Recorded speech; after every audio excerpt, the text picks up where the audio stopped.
I'm Brian Kelly. I'm with the K-9 unit, as Nick said. My sergeant, and then John Ford. I've been with the K-9 unit almost 9 years now. Greatest job in the department. Absolutely greatest job in the department. What we do as K-9 unit, we respond to all in-progress crimes. So shooting, robberies, stabbings, burglaries in progress, assaults in progress. That's what we go to. That's our primary calls for service and our bread and butter. We also work closely with a lot of the federal agencies around here, the Postal Service, the DEA, the ATF, the FBI. We do a lot of sniffs as far as narcotic sniffs for the DEA and the Postal Service. Every now and then ATF will bring us in if they've got a gun case they're working. Guns and drugs usually go hand in hand, so they'll have us come in and assist them with that. And then FBI or the Marshal Service, they're usually looking for really bad guys. They'll bring us in for apprehension purposes for that. Right now we have a 10 dog team, street dog team unit right now. What that means is those dogs are all dual purpose. So they're patrol narcotic dogs. So those are the ones they bite, apprehension dogs with the patrol thing. They bite or they sniff for narcotics. We also have 5 EOD dogs. 3 of those are assigned to the airport. They're provided by TSA. And then we also have 2 that are dedicated. We just brought those on a year ago. They're dedicated to CSPD. They're with our EOD unit, our Explosive Ordnance Division. So those dogs have just now come up. And so we actually have 15 dog teams total here on CSPD, which makes us the largest K-9 unit in the state of Colorado, which is kind of crazy. Last year, how many calls for service did we have last year, Sergeant? 3,400 priority 1 calls for service. So priority 1 means that's an in-progress call, that's a robbery in progress, that's a shooting, that's stabbing, that's something that's in progress at that time, that you want a quick response. So we had that many calls for service for priority 1 calls. We also help out work patrol support, so we also help out with other calls for service.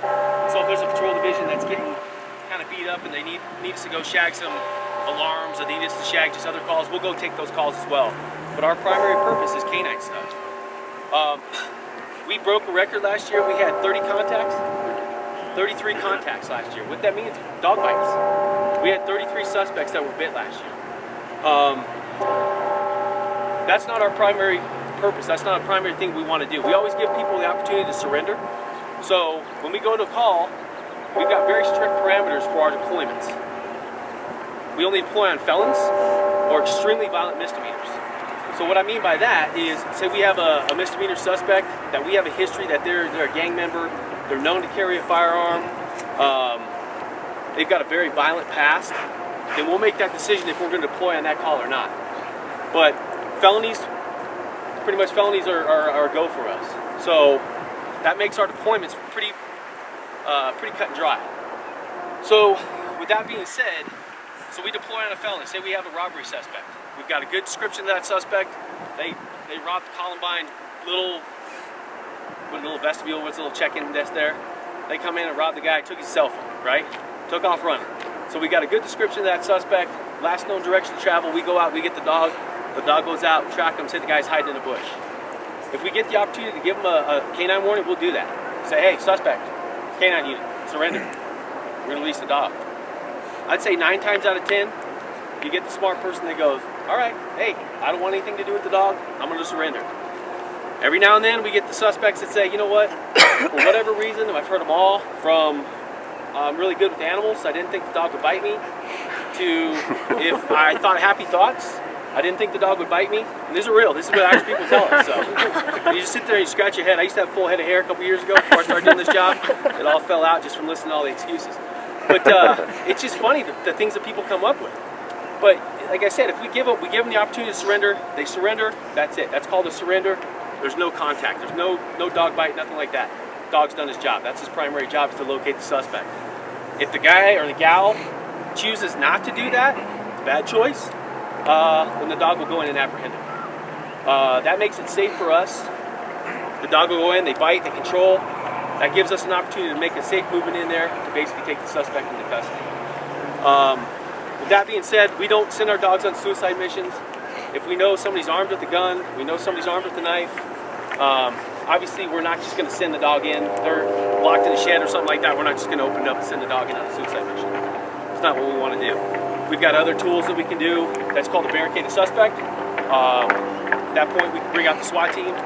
We're all part of the SWAT team, so we have tools at our disposal that we can utilize to try to make that environment kind of uncomfortable for that person, so they say, you know what, I don't really want to be in this shed anymore. I would need to go to jail. With our dogs, they all have ballistic vests. I know that's a question that we always get. Your dogs have bulletproof vests. They do.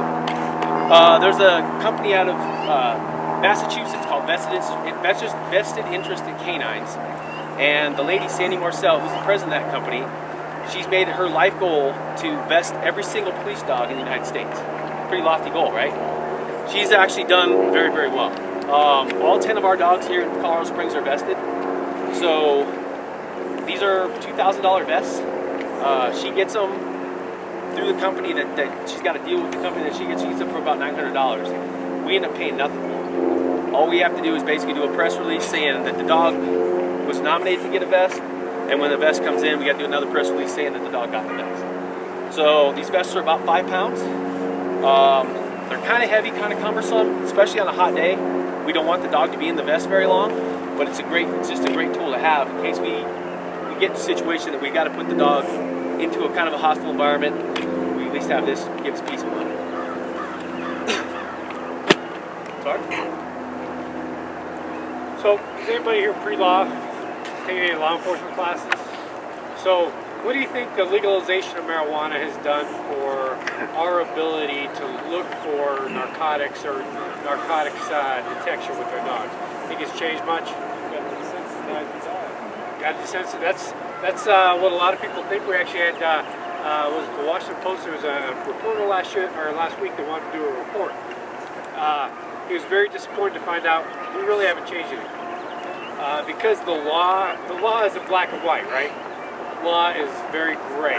You have to be over 21. It's a certain amount. You can smoke marijuana at home. You can't be out in public. If you have it out in public, you can only have so much, right? It's still illegal federally.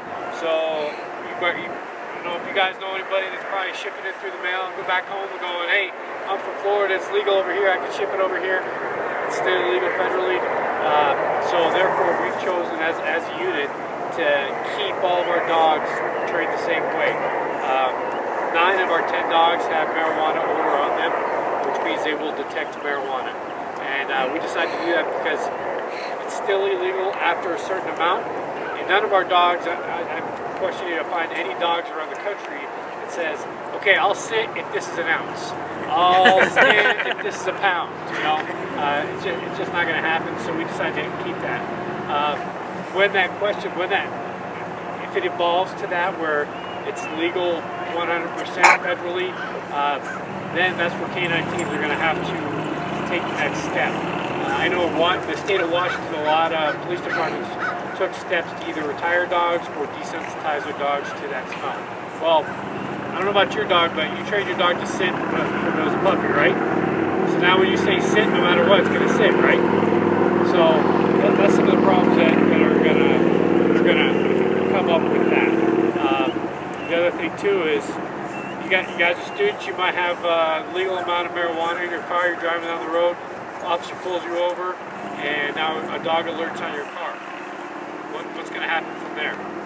That's a question that's going to come back to usually the original officer's stop, when they stop you, and to see if there's anything else that leads that officer to believe that there's an illegal amount of marijuana in there, or if there's another narcotic in there, illegal narcotic, right? You think bad guys are going to bring marijuana with their speed or with their heroin and try to mask that with the marijuana? Absolutely. So that's why we keep on doing what we're doing. So time will tell, legal precedents will tell, and that's something we have to stay on top of as far as police officers and K-9 officers, is what's happening around the country, what's happening in the Supreme Court, so we can stay on top of those laws, so we can adjust our training if we need to. John Ford? John Ford's like the godfather of K-9 and SWAT. He spent 10 years in SWAT. He's on about 10th year right now, K-9. 11th year K-9, so this man's all there is to know about tactical scenarios.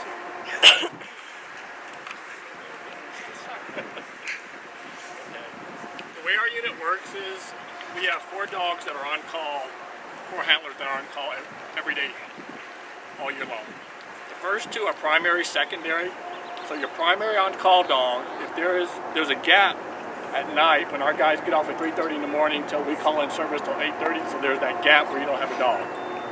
Or Saturdays and Sundays we don't have a day dog working. So your primary dog on call, if they need a dog, that's who they're calling. Your secondary dog, if they need a second dog, or for some reason the primary dog's tied up and we need another dog, they'll call the secondary dog. What we call 3 and 4 are SWAT operators. So a few years ago, we've incorporated K-9 into SWAT.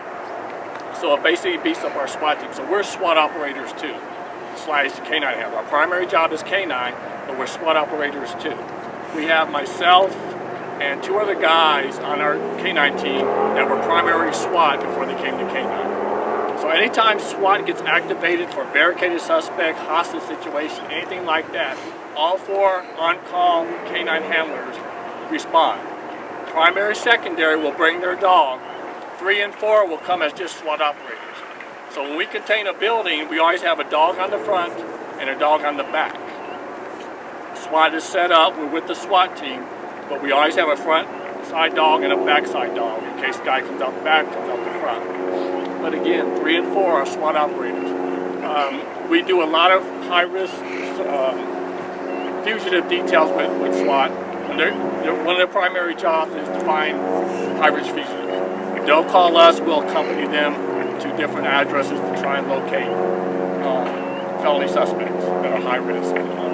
We also, like BK says, we work a lot with our narcotics, our Metro B&I. We do a lot of surveillance for our SWAT or for our gang unit. So we wear many hats on our department as far as K-9 goes. Like I said, we do the drug side of it, we do the searches for bad guys, and we do the SWAT side of it. But like I said, we are both K-9 handlers' primary job, SWAT operators' secondary job. We are incorporated with SWAT. So to get to that point where an officer is signed off with their dogs to deploy on the street, they go through a lot of training. We actually have 2 dogs right now that we're training that we got that do the very basic stuff. All of our dogs are imported from Europe. We go to a vendor out in Pennsylvania. We buy our dogs out there. We ship them out here. We give the handlers and the dog about a week bonding period, so the dogs and the handler get on the same page. Then we start training. It's anywhere from a 12, 16-week training period. So dogs are going to learn how to find people, how to find narcotics, how to find narcotics in cars, how to find narcotics in the open, how to find narcotics in buildings, how to find people. If somebody's hiding in this building over here, nobody else is around, is the dog going to alert on there? Is the dog going to bark alert? Is the dog going to go right up to that window where the guy is? Or girl, we find plenty of girls out there too. Somebody hiding in a vehicle. If we get to the apprehension stage, is the dog going to bite and hold? Because what we don't want is to re-bite somebody over and over again, right? Because anybody in law enforcement or pre-law, wouldn't that be considered cruel and unusual punishment to let your dog bite over and over and over, or to leave a dog on a bite for an extended period of time?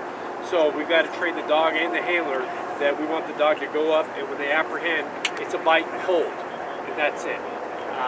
Now our policy is we will have the dog on there until somebody's handcuffed, because like Brian Kelly said over here, if we're deploying the dog, it's going to be somebody that's a real bad person. We're assuming that they're going to have a knife or a gun or something that's going to hurt us or hurt somebody in the public. So that's why we're deploying our dog. And it's it is the only less lethal tool that we have. Taser, pepper spray, that's the only less lethal taser or weapon we have that if we release, we can recall it. If he shoots his taser at somebody, he can't say, oh no, that person gave up, and just stop it. If you shoot the pepper spray, you can't say, oh no, I didn't mean to do that, I'm sorry. Now, if somebody's over there and they're walking, I'm talking a reasonable amount of time because these dogs are fast. So somebody's walking over there, that girl walking right there, walking with her cell phone. If I release the dog at this point, now she's like, oh, why is everybody in there? So if I release the dog and all of a sudden she goes, I give up, I have that ability to recall that dog so she doesn't get bit. right? Or maybe it's the wrong person. Now the cover officer goes, that's not the person that ran for me. We have that ability to say, okay, recall the dog in whatever language the dogs speak, because all of them speak different languages, or listen to different languages. You guys ever met a dog that spoke? So we can recall that dog. Now, I talk about reasonable because if I release my dog from here to you, by the time I were to process and call that dog would be on you because it's so fast. So that's what we're talking about a reasonable amount of time. You guys notice who was out here when I was playing ball with the dog earlier? You notice how I was throwing the ball, and as the ball's going, he's in full drive. He's after that ball, and then I put him in out of motion down state. I tell him to down. That's just practicing that recall or that off. So I want him to be very clear that when I say off, that he lays down. That's just that thing. So it's constant practice. That's all we're doing with these dogs. Every day, everybody asks, how long do you train with these dogs? Well, like Sarge said, our basic academy, so you have to be a police officer for a minimum of 5 years before you can even test for K-9. Once you get into K-9, our basic academy is 440 hours. So that's a long time that you're doing, that you just get your basic knowledge on how to be a dog handler. And then after that, it's on you. So you go from your basic academy, you go into a field training program, you have another cover officer, experienced officer with you that will evaluate you to make sure that you're deploying safely, that you're using the right methods when you deploy, that you're using good judgment. You're not just deploying on stuff you're not supposed to deploy on, because ultimately we don't want to have bad deployments, because that makes case law. Case law then puts, barriers on us that we can now not do our job like we're supposed to anymore. So we want to make sure that we're staying within the parameters and we're doing things legally. Once you get out of FTO, then you're on your own. We train as a team every Wednesday, so we have a 10-hour training day every Wednesday where the whole K-9 unit gets together, and we all train as a team. But then throughout the week, these dogs come home with us, so they're with you all the time. So throughout that time that you're with that dog, and throughout the week, throughout our work week, we're constantly training. Whether that's a basic obedience session where I take the dog out, we're playing ball, and I'm just doing basic obedience with him, and it's fun. I want to make it fun because I don't want it to be that the dog's like, oh, great, we're doing this again. This is terrible, I hate this. We want it to be fun. So everything's fun for these dogs. So if we're doing a basic obedience session with the dog, I'm incorporating the ball, we're having fun, good boy. You heard me talking like Mickey Mouse. If you talk like Mickey Mouse, the dog loves it, you're doing good, good boy! The goofier you sound, the better it is for the dog. So that was a hard thing for me to get, to wrap that concept around my head when I first started this. I'm like, I don't want to talk like Mickey Mouse. They're like, talk like Mickey Mouse. So, but the dogs love it. They really respond to that. That's fun for them. So that was one of the things that I was doing out here. I was just doing a basic, quick obedience session with him. Some out of motion downstays, some distance commands, some verbal and non-verbal stuff. So I want him to be able to respond. If I'm on a SWAT operation and I need to down him, I don't want to yell, scream and yell, you know what I mean? Because now that's signaling our position. So I have to be able to tactically tell him to down with a hand signal, or to sit, or to heel, or to stay. These are things that I've done throughout my training to make him a better dog. So, and understand that it is a dog. They're not perfect. We have issues with them. That's one reason why we train every Wednesday. Like my dog, for example. There's two schools of dogs. Our dogs are bite and hold dogs. They're taught to bite, lock down, hold. Not let go, just hold you. The more you fight, the more pressure you get. LA's dog, LAPD, their dogs are guard and bark. Where they come up to you, if you're the bad guy, they'll stop, bark, bark, bark, bark, bark. If you make an overt movement, then they'll engage you.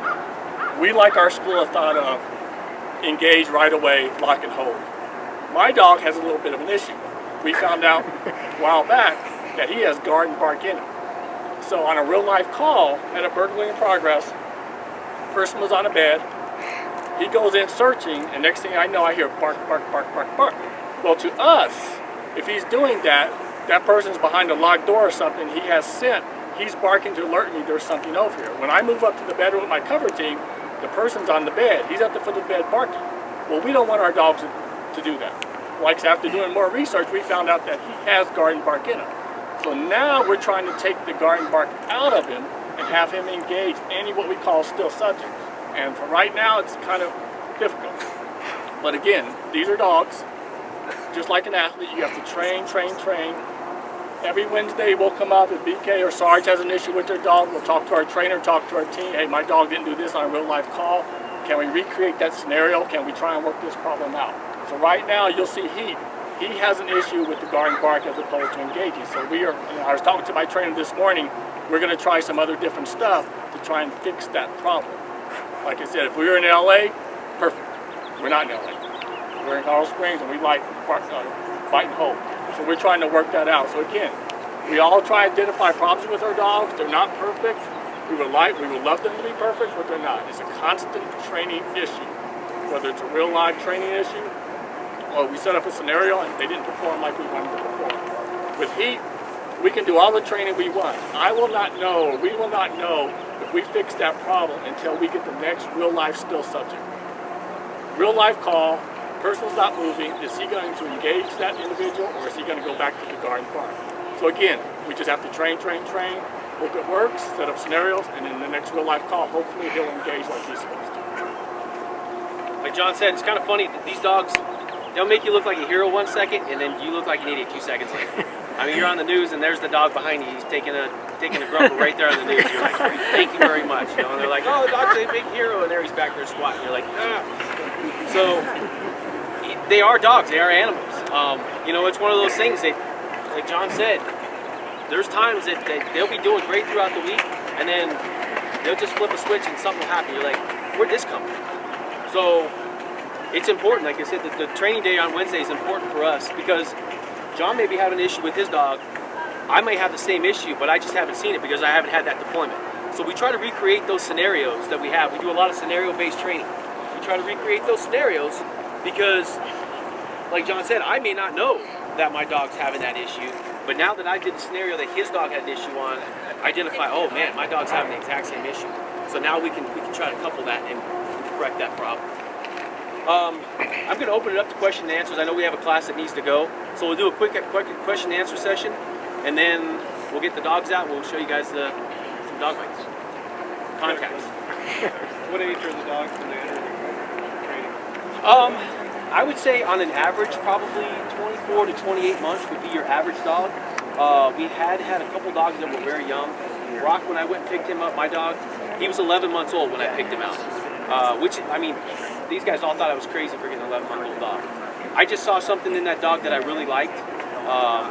Got lucky. I mean, he's a good dog. He's a really good dog. He just matured very young. Now, you can't compare two dogs and say, okay, I got an 11-month-old dog and an 11-month-old dog. They're completely different. So, but I would say on an average, probably 24 to 28 months would be the average time that a dog would come into the program. Gals, questions, come on, let's go, fire away. Challenge me, yes sir. Are there dogs that don't make the cut, and what do you do with them? We've had a couple dogs in the past that have not made the cut. We had Petra, we had her a year and a half ago. We brought her in as a patrol dog.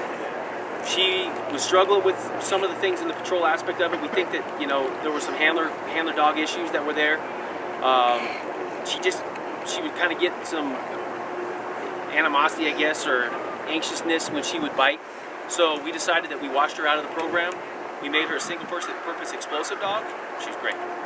She did great with that. So, and on the flip side of that, there are times where the handler doesn't make the cut, and that's his job to identify that and say, K-9's like cut out where you need to do something else. So it's not only the dog, but the handler has to be able to make the cut too. Because like BK says, that's one of the hardest things to do is when you come over here and act like a kid. You know, the things we say and the way we sound, you're like, wow, I don't like to do that. But that's part of being a handler. So sometimes the handler does not make the cut. And the part of the selection process too is when we go out to Pennsylvania, there's a kennel with about 50 dogs. And we'll bring those dogs out and we'll put them through a series of tests. So we only bring back the one or two. We're actually training Kansas City as well right now. So we brought back the three best that we thought were, in our opinion, were the three best dogs that would fit our program. May not be the best dog in the world, but the dogs that are going to fit our program, we don't want the dog that's going to go out and want to bite everybody out. You know, we want the dog that's going to be a little bit social, but can get busy when it's time to go to work. ma'am. I live in Fremont County in Florence, Canyon City, and the other day I noticed that they had lost one of their dogs and they had a service for him. Yes, ma'am. So I wanted to ask you, what happens to him in retirement? Do you guys maintain them in retirement? We do. So what happens is the dogs come home with us. Like I said, they're with us 24 hours a day. We have a take-home car. The city buys us food. They pay for all our vet care. When the dogs get to that point where they say, okay, this dog can no longer safely do this job, either for health reasons or, you know, health reasons or just mentally they're just not able to do the job anymore. So I'll make the decision, hey, we're going to retire that dog. The handler then gets the option to adopt the dog. So we basically sign over papers, or the city signs over papers releasing all liability to us, because there's a lot of liability with these dogs. These aren't just the dog that you can just leave in the backyard unattended. You know, some little kid comes over the fence or somebody sticks their hand through the fence and gets bit. I mean, that's on us. So we're constantly watching these dogs. Supervision's always on the dogs. So the city wants to release that liability. So liability is now incurred on us, and then we take the dog. At that point, we incur all the vet costs, all the food costs, everything else. Which kind of stinks because these dogs are beat up throughout their career. You know, so by the time they go into retirement, you're shelling out some coin. But I mean, that's your partner. My last dog, TJ, I worked him for 6.5 years. Thanksgiving a couple years ago, he got really sick, and I took him in the emergency room, and I slept on the concrete floor with him for 3 days. I wasn't going to leave his side, you know what I mean? So, I mean, that's one of those things. That dog never left my side. I wasn't going to leave his side. And when I had to put him down, he had a heart condition. When I had to put him down, that was one of the hardest things I've ever had to do. I mean, just say goodbye to my partner. It's awful. It's awful. So I can now finally talk about it without crying. Before I've bawled, you know, tears be flowing, people throwing Kleenexes at me, but now it's the point that I can kind of talk about it. But Do they always have that recognition for them, even after they're retired? Would you, like, for example, did you have a service for your dog? no, I didn't have a service. I mean, it's on the handler. We have a place here in town, Homeward Bound, that they'll take all our dogs, they'll cremate our dogs. They give us a nice little rock with paw prints and stuff on it. They'll do a casting of the dog's paw. They always offer to do a service for us, but it's just kind of with the handler. You know, it's more private. If you want to have like a private service with your family and friends, then you can do that. So we went to that service down there, and it was beautiful. I mean, it was a great service. So. Ma'am. How long do your dogs normally work for? How long do they normally work for? Yeah. Depends on the dog. We've got a dog, Rico. Rico's what, 11? Almost 12 years old now, still working. And I was joking with his handler the other day. I said, with Rico, what's going to happen one day is Rico's just going to get back in the car and fall over. Because, I mean, he just doesn't have an off switch. He goes 1,000 miles an hour every day. So, I mean, you think a 12-year-old dog, there's no way he'd keep doing it. But he is still going. He's still going strong. There's no signs of him slowing up. So, but then with other dogs, the dog might make it to 10. You know, maybe there's some hip issues or there's some other issues, health issues that we say, you know what, we want the dog to be comfortable. We don't want the dog to go into retirement and not be able to be a dog. So we want to give them that comfort and that peace of mind that the last few years of their life, they get to go into retirement and be a dog, have fun. Do you have breeds that you prefer? Do we have what? Breeds that you prefer? Yeah, you know, right now, primarily we have Belgian Malinois and then Dutch Shepherds. And so they're kind of one and the same. You can have two Belgian Malinois that have a litter of Dutch Shepherds. Dutch Shepherds are basically Malinois with paint job. They're brindle mouth is what it is. We like those dogs because they're smaller, they're agile. The health issues are not there with them, as we've seen with like the Shepherds. There's a lot of dysplasia issues and stuff with the Shepherds and a lot of cancers that the Shepherds are getting. Again, we get all our dogs from Europe. And the reason we do that is because we can trace the bloodlines back. All those European dogs, the bloodlines are very clean. When you get to some of the dogs over here in the United States, there's been some inbreeding, there's not some clean lines, and that's where a lot of the health issues come into play with that. So we want to make sure that we've got clean lines. Now our dogs are what they call European rejects. So if he was out here, I'd cover his ears. I don't want him to hear that. But they put these dogs, like the Europeans are very big on sports. They do a lot of sports with their dogs. Their dogs are very, very acclimated into their households and their communities. So they'll do what's called ring sport or Mondio sport or Schützen. You guys probably heard of Schützen. The Germans do a lot of Schützen. And that's, you know, it's obedience training, that's agility, and then that's apprehension. So if they get these dogs, if they take them in as a green dog, the dog will go into the program and then they'll say, okay, this dog will be good for Mondio sport or ring sport or whatever we're going to put him into. They'll start putting him through all the training processes, and say they see something, the dog's not titled yet, they're pre-titled, so they're just getting ready to go through their certification to get their title, and they say, okay, well, we don't like the way this dog, they're released, they don't come off clean, or their obedience, they kind of forge out when they do obedience, so their obedience isn't very clean, so they'll wash them out of the program. So then we end up getting those dogs. So the dogs that they're actually competing with over there, those dogs are top notch. John's first dog, Boris, and then TJ, my first dog, were both titled dogs. So they'd gone through the whole thing in KMPV, which is the Dutch Police Dog Association. They'd gone through the whole trial, and they'd actually made it through the pre-trial and actually got titled. So when you get a titled dog, you're paying a lot of money for it. The bad thing is, you're also paying for bad habits. Versus with the green dog you can do whatever you want with it. John's dog, Andy, was out with John's dog when he was out in Pennsylvania. So they ended up getting heat to a title. But it was nice because Andy was there, that was one that was pushing him through. So we could kind of cater the training the way we wanted it to. So Johnny didn't have to deal with bad habits that some other handler put into that dog, which was a nice thing. Yes. Right now we're under NPCA. So NPCA is the National Police K-9 Association. So you have NAPWADA, you have United States Police K-9 Association, USPCA, and then you also have NPCA. Those are your three big hitters out there for certifications for dogs. We're under National Police K-9 Association just because we like the way their certification goes. It's pretty common the way we deploy. We don't have to change things up when we go into a certification, and that's how it should be. I mean, if you're going to a certification, you shouldn't have to change your training a month out to say, okay, I'm going to go certify, and now let me change it back to the way I was doing. It should be standard the way you deploy all the time. So, good question.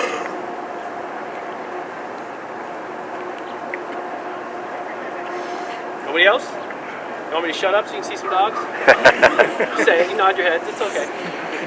All right, we're going to put Sarge in the bite suit. We're just going to put him in a suit top. Just real quick, these are some of our other tools that we use. This is a harness, so this is what our standard deployment would be if we deploy a dog. So we put him in this little harness. It's just a tracking harness, and it has a 15-foot lead behind it. So that gives us 15 feet that we can be behind the dog. We also have the option to have a 30-foot lead. It's just a little longer. So if we have, say we have a higher risk situation, we can distance ourselves a little bit more. Or we can cut the dog off. This is a muzzle. So a lot of times if we're doing some combat stuff and we want the dog to learn how to fight independently, we can put him in a muzzle, and we can put a decoy in a building with no equipment.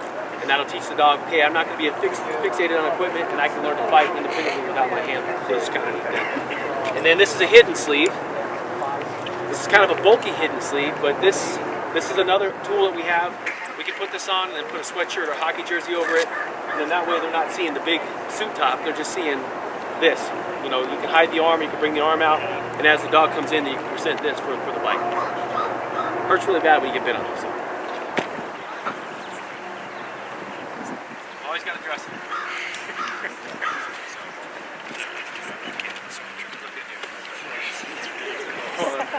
Try putting the balls on him if you try. Pull right off. I think that's great. So what this is, it's a padded suit. I'll be able to feel the pressure. As you can see, there's some bite pockets there, but I'll be able to feel the pressure. What I want to do is I want to be able to communicate with the dog that he's doing the right thing. So you'll see he's one of our bigger dogs. So when he hits like a ton of bricks. And his bite pressure is pretty good. So we want our dogs to have a full mouth bite. We don't want the dogs to be frontal. We don't want them, just to be a partial bite. We want them to commit. In doing that, too, what we had is a couple weeks ago, I had this guy hiding underneath this tractor. We're yelling at him to come out from underneath the tractor. He's not coming out from underneath the tractor. Couldn't pepper spray him, couldn't tase him because he's underneath this tractor. I thought the guy was dead. I walked up there, kicked the guy's leg. He's not moving. I'm like, I think this guy's dead. Give him plenty of warnings, English, Spanish. He's not moving. He just committed a felony, ran into the open field, and hit underneath this tractor. So I go and I put my dog on. Well, this guy's wearing boots, so he got the boots. So even even when the dog's biting him, about 5 seconds of dog pressure on this guy's leg, the guy still did not move. About 5 seconds later, when my dog was pissed off that this guy's not moving, my dog really bites down. The guy goes, okay, he gives up at that point. So, give him a lot of credit. He's a pretty tough guy. Oh, this is Brock. This is Brock's a Belgian Malinois mix. Very excited about what's going to happen here. Drooling all over. So he's a Belgian Malinois and a German Shepherd mix. They call him Malinois X. Again, he's trying to get away. Ooh, hot. Oh, live.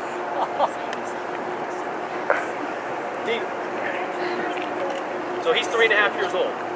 Again, when I got him, he was 11 months old. So he was a baby, just a little guy, like 50 pounds. He's 73 pounds now, and he's muscle. He's very, I'm 225 pounds. He holds me around like it's nothing. So.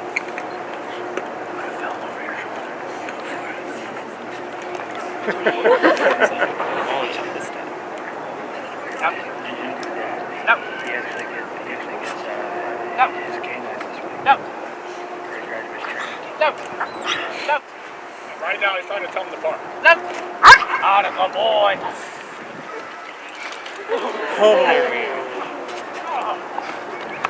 Now, if you just watch their demeanor, their tail, they're just having fun. That's part of the training we do with our dogs, with pressure on them like that.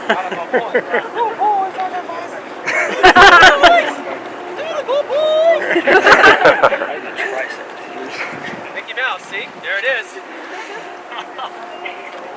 Good boys.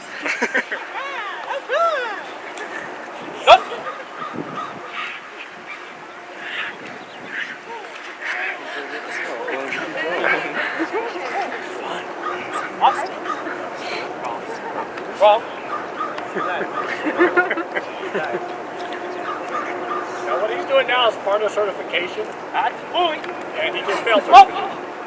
He's supposed to stay there.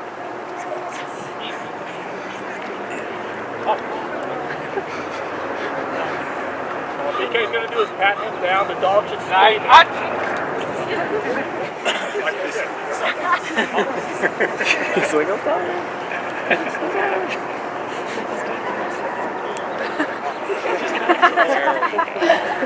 Suck it. hot, even. That would suck to get your hand bitten in that. Yes.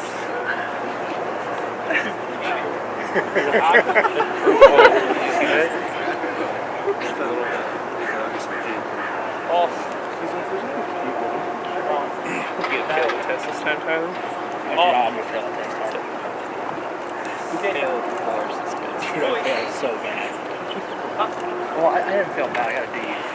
Should have got an A. Rounded by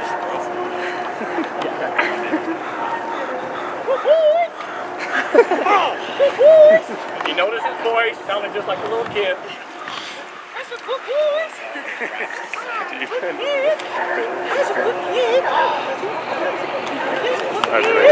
They have all that in his mouth. Yeah, you can see right here, he's got full, this one's called a full mouth bite. So he's got that full seat in his mouth. Just push it. That's what we want. If this was a real bad guy, how we would handle this with our cover guys? Nope. The dog would stay on the bite. We would move up with the handler, take control of the opposite side the dog is on. Get his arm, get it behind his back. When that's secure, then the handler will get the dog off the bite, and then we'll handle him.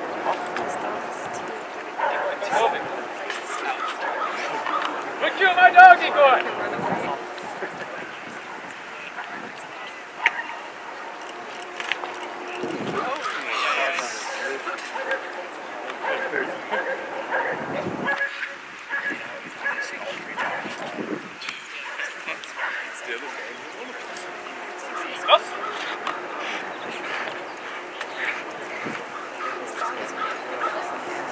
It's all fun for him.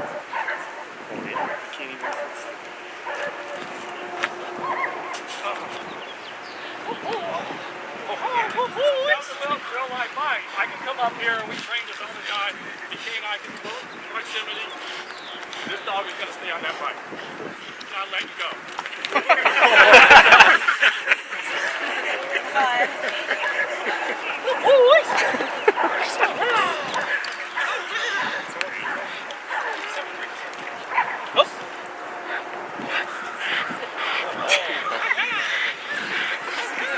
See,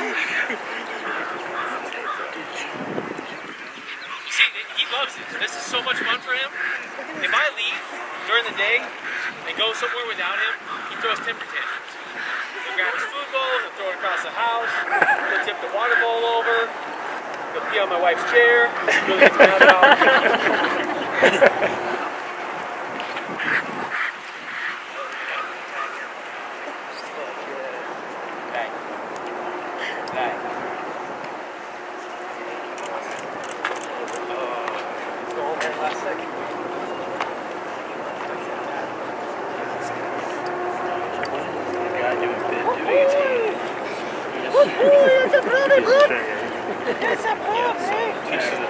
This was a live bite on a bad guy. As we approach, we're actually going to say, good, good. I mean, it might not sound right in the public, but we're reassuring that dog he's doing the right thing. He's doing it. So the bad guy's going to be screaming, oh my God, get the dog off. We're going to be walking up, good, good. We want the dog to understand that this is fun. This is just fun. I got my toy down, I'm not letting go.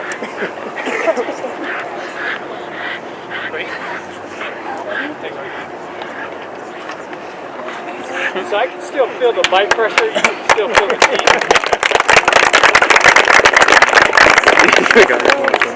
These two dogs, probably, I'd say the top 3 hardest biting dogs are these two right here. And you could just feel, it's like putting your arm in a vice and just closing down. And the more I try to fight, the harder they're going to bite down. So that's part of our commands are, quit fighting the dog. Because even as last Friday, we had a guy, he was wanted at Wisconsin, federal warrant from U.S. Marshals. He's hiding in this basement. He actually cuts out a cardboard box and hides in the cardboard box, and it makes it so it looks like the cardboard box is stacked on another cardboard box. But he's actually hiding in there holding the box. Well, you can't fool the dogs, you know. Dog goes in, alerts, and this basement's just full of boxes and crap. And dog goes over and actually knocks the box over. So the guy quickly grabs the box on one corner, opens up the other one. Well, the dogs are very keen on how to defeat obstacles because we train it. Dog comes in, bites the guy. We gave the guy multiple warnings. They had about 20 minutes where we were sitting at the door going, a K-9 is coming. If you don't give up now, the dog's going to come. 20 minutes of that. Then the K-9 handler gets there, 2 K-9 warnings. If you don't come out now, the dog's going to bite you. The dog's barking. And the guy goes, I thought I could hide from the dog. You know, I don't know what you guys are thinking, you know. BK said it was 9 out of 10. It's usually 99 out of 100 are smart and they give up. It's that 1% that just they make really bad decisions, whether they have a lot to lose or not. You want to talk about heat a little bit? This is Heat. He's a 5-year-old mountain lion, just turned 5 in September. He maintains about 84, 85 pounds. Again, each dog has their own personality. You will see different demeanors in each dog. We run every dog out. Some are more high-strung than others. Some are more disciplined than others. Some are more chatty than others. Like I said, the issue we're having with him, we've got it quiet. In order to try and fix that guard bark we were talking about, we've kind of taken a little bit of the discipline out of it, try and make it a little bit more spun up. Well, that's not really working, so we're going to try and go the other way and put the discipline back in it and see if that'll clear his mind up more. Okay, I'm not doing this till Dad tells me. When I go and search for a building, my head's clearer. I'll be more methodical. I'll engage bad guy when I see him. So it's a work in progress with these dogs. It's a trial and error to try and fix something.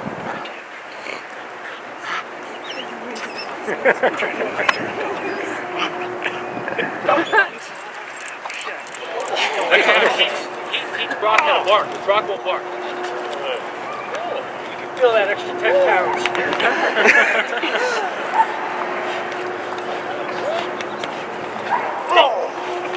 Oh yeah. Now let go.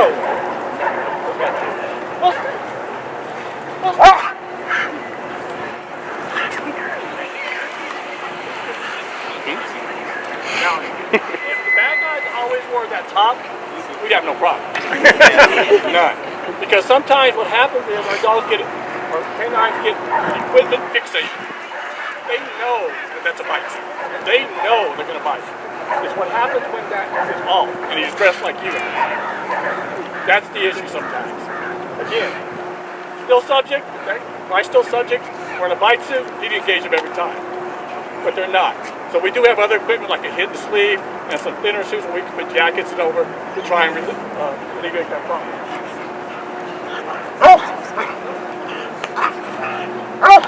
You guys see, this is fun for them. These dogs love this. This is an absolute blast. It's like Disneyland.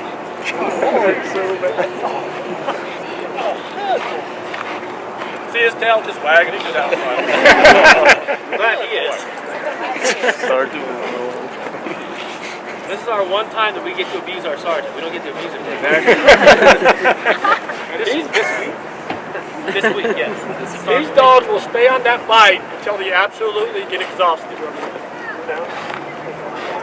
Okay, how long would Remy stay on the bite? 37 minutes. One of our newer dogs, we're having an out problem where he won't release. So Remy was on this bite like this for 30 minutes before he actually released on his own. He just got so tired after 30 minutes, he says, okay, I'll let go. But they're trained to just lock, hold, and just stay there. Now obviously we don't want that. That would be extremely excessive force if we left the dog on a suspect for 37 minutes. So what we're doing, because he's a young dog, he's a new dog, we're in the process of trying to teach him out. So that was what's called a self-out. So we basically put the dog on, the dog will stay on until the dog gets tired, and then we start incorporating their out command with that. And then keep doing that over and over and over. Through repetition, the dog gets faster and faster and faster on coming out the out. It was actually 37 minutes he stayed on that bike for 37 minutes. You see how calm he is right now? He's just locked down. He's fine.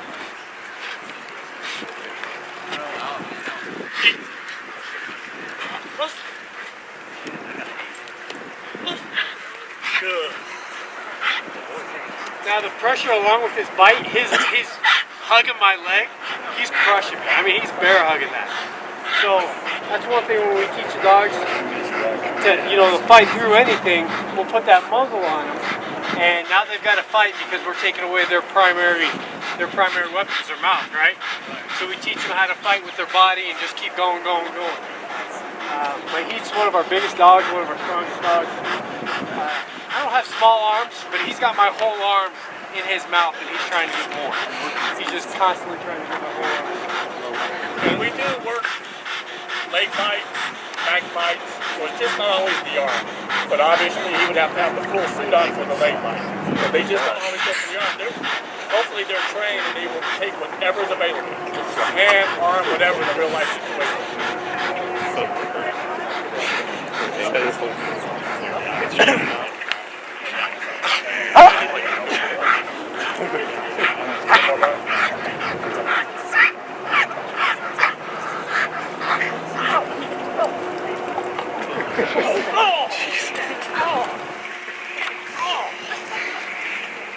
Now what Brian's doing when when he feels the dog bite down more, he gives that dog a response. So that dog knows, if I bite harder, I get a response from my torque. If I feel that pressure coming down more, that's telling the dog, if I just bite harder, it comes alive. So I would lock down even harder. How many people have dogs with squeaky toys? And they just sit there all day long? That's exciting for them. So that's the same thing, same concept. We're trying to make him be the squeaky toy to say, okay, when you bite down on this, it's going to squeak.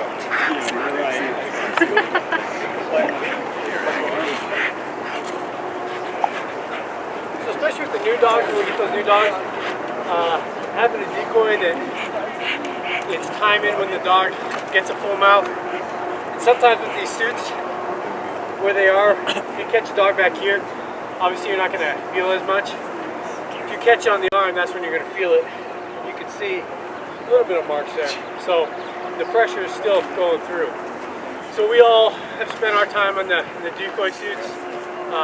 Some of us have had accidental bites where the dogs accidentally get us. So we do have an appreciation and respect for what these dogs can do. That's why we always give the bad guys an opportunity to surrender. I say always, there are some instances where life matters, you know, public life, the citizen's life matters more than us giving a warning. If somebody's running and they're going to get in this building and we know that they're armed and they intend to do somebody harm, I'm going to release the dog without any warning, you know. But that's few and far between. We really don't have those. Usually, most of the time, it's police K-9, I'm going to release a dog, dog barks, and bad guys give up. That's it. And that's the end of it. So, 33 times last year, people made some bad decisions. So, usually it's like I said, that story about the guy wanted from Wisconsin. You know, he's got a lot to lose. He's going to prison for the rest of his life. So, it's either I'm going to try to hide and defeat these cops by hiding, or, you know, I'm going to get bit by a dog. He chose getting bit by a dog. More questions? How long does it take to typically train a dog? Again, it depends on the dog. You know, there's certain dogs that will pick stuff up really, really quick. We've got 3 dogs in the program right now that are going through the academy right now. 2 of the dogs were green, so they didn't have any training on them at all. So they're a little bit slower than the other dog who's had some more experience. He's been exposed to some stuff. He was picking up stuff really, really quick. The obedience stuff was really good. Agility stuff was really good. Now that we're going into scenario-based training, the other dogs are excelling past him because it took them a little bit longer to get into the obedience part of it. But now that we're in the scenario-based stuff, they're obviously catching up with them. So I guess the answer is it just depends on the dog. So the academy, like I said, the academy is 4 months, 3 hours. So 4 months and we're with our angry little trainer. He yells at us all the time. And that's it. Yes. Are the explosive ordnance dogs trained to bite as well, and like the other way around, like those dogs protect You know, the 2 EOD dogs, or the 5 EOD dogs that we have are not. They're single purpose. They can be. We had a dog from 10 Special Forces group that we had 2 years ago.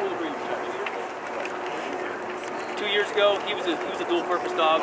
So he was an apprehension dog as well as an explosive dog. So you can have both. You can have apprehension narcotics or you can have apprehension explosive. You just can't have explosive narcotics on the same dog.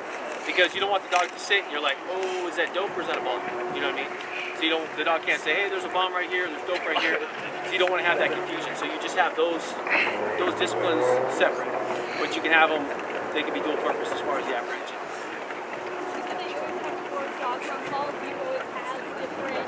What does that look like then for the dog? I mean, are they just like tackling and then or tripping or what is that? Yes, it's almost just like they do. They use their whole body. They'll wrap, but they'll keep muzzle punching. They'll meet, and you actually hear their teeth snapping because they're still trying to bite you through that muzzle. So it's just it's teaching them how to tackle, trip up, do whatever they can. And we try to make it so the muzzle doesn't always mean that they're going to attack somebody. So we'll get out a soccer ball, we'll play soccer ball with the dogs, and they try to get after the big soccer ball, and they can't bite it. You know, it's kind of fun. It's funny to watch. It's kind of like watching a cat follow one of those red laser beams. Same thing with the dog. So we don't always want to associate that muzzle means aggression.